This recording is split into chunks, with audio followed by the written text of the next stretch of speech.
ഇന്ന് തന്നെ ഡൗൺലോഡ് ചെയ്യൂ. കാണൂ നിങ്ങളുടെ ഫേവറേറ്റ് ഷോസ്. നിങ്ങൾ വീട്ടിലേക്ക് തിരിച്ചെത്തിയായിരുന്നോ? ഇല്ല, ഞങ്ങൾ ഇപ്പോഴും യാത്രയില്ല. മേഡം പേടിക്കൊന്നും വേണ്ട, അത് ഓക്കെ. പക്ഷേ ഞാൻ ഓക്കെ അല്ല നവീൻ. എന്തു പറ്റി മേഡം? ഇന്നലെ ഞാൻ കളരിക്കൽ വന്നത് എന്റെ മോൾ അവിടെ ഒറ്റപ്പെട്ട് വേദനിക്കാതിരിക്കാനാ.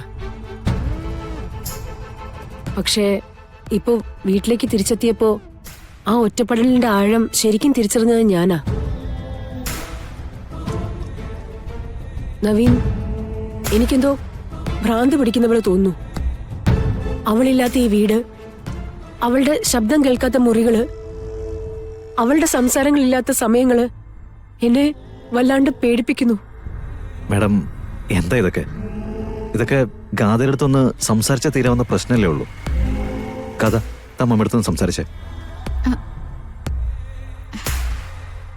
എടോ, സംസാരിക്കേ.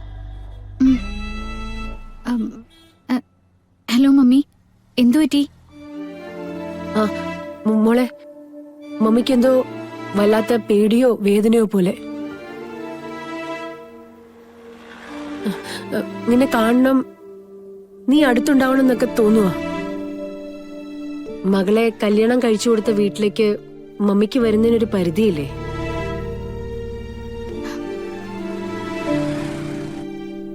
എന്റെ മോള് നവീന്റെ അടുത്തൊന്ന് സംസാരിക്കുവോ? കുറച്ചു ദിവസം മമ്മിയുടെയും മോളുടെയും ഈ ടെൻഷനൊക്കെ ഒന്ന് മാറുന്നവരെ നവീനോട് ഇവിടെ ഒന്ന് വന്ന് നിൽക്കാൻ പറയോ?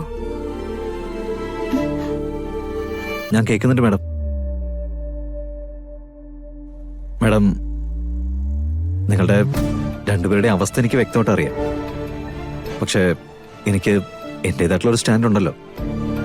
വിവാഹം കഴിച്ചിട്ട് ഭാര്യയുടെ വീട്ടില് സ്ഥിരം നിൽക്കുന്ന ഒരാളാവാനായിട്ട് എനിക്ക് താല്പര്യമില്ല.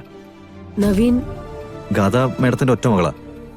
സൗകര്യങ്ങളിൽ മേഡം വളരെയധികം മുന്നിലും. പക്ഷേ അതൊന്നും ഭാര്യ വീട്ടിൽ നിൽക്കുന്ന ഒരാളാവാൻ എന്നെ പ്രേരിപ്പിക്കുന്നില്ല.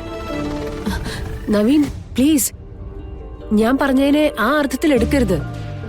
മകളുടെ ഭർത്താവിനെ പിടിച്ചെടുക്കാൻ ശ്രമിക്കുന്ന ആളുകളൊക്കെ ഉണ്ടാവും. പക്ഷെ ഞാൻ ആ കൂട്ടത്തിലല്ല. ഇപ്പൊ എന്റെ മനസ്സിന് താങ്ങാൻ പറ്റാത്ത ചില കാര്യങ്ങൾ വന്നപ്പോ ജസ്റ്റ് റിക്വസ്റ്റ്, അത്രേ ഉള്ളൂ. ഓക്കെ, ദെൻ ഒരു കാര്യം ചെയ്യാം. ഞാനും ഗാഥയും ഇന്ന് അങ്ങോട്ടേക്ക് വരാം. ഇന്നത്തെ ദിവസം അവിടെ തങ്ങുകയും ചെയ്യാം. അതിൽ കൂടുതൽ മേഡം എന്നെ ഫോഴ്സ് ചെയ്യരുത്. ശരി, താങ്ക് യു. അങ്ങനെ ആയിക്കോട്ടെ. മോളെ, മമ്മി ഫോൺ കട്ട് ചെയ്യുവാണ്. ശരി മമ്മി.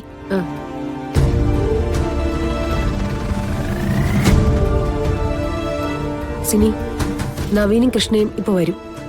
ഇന്ന് അവരിവിടെ ഉണ്ടാവും. അപ്പൊ ഗാഥ മാഡം? ഈ വീട്ടില് നാഗത്തെ കുറിച്ചുള്ള പേടി വേണ്ടല്ലോ. കൃഷ്ണയ്ക്ക് പകരം ഗാഥയായിരിക്കും ഇന്ന് നവീന്റെ മുറിയിൽ നവവധുവായിട്ട് ചെല്ലാൻ പോകുന്നത്. അങ്ങനൊക്കെ തീരുമാനിക്കുന്നത് എടുത്തുചാട്ടായി പോവോ? എന്റെ മുന്നിൽ വേറെ മാർഗമില്ല സിനി. എന്റെ മകൾ എന്നെ സംശയിക്കുകയാണ്. അതിൽ നിന്ന് പുറത്തു കിടക്കാൻ എനിക്കിത് ചെയ്തേ പറ്റൂ. എന്ത് സംഭവിക്കുകയാണല്ലോ ആയിക്കോട്ടെ. നവീന്റെയും ഗാഥയുടെയും ആദ്യ രാത്രി ഇന്ന് ഈ വീട്ടിൽ വെച്ച് നടക്കും.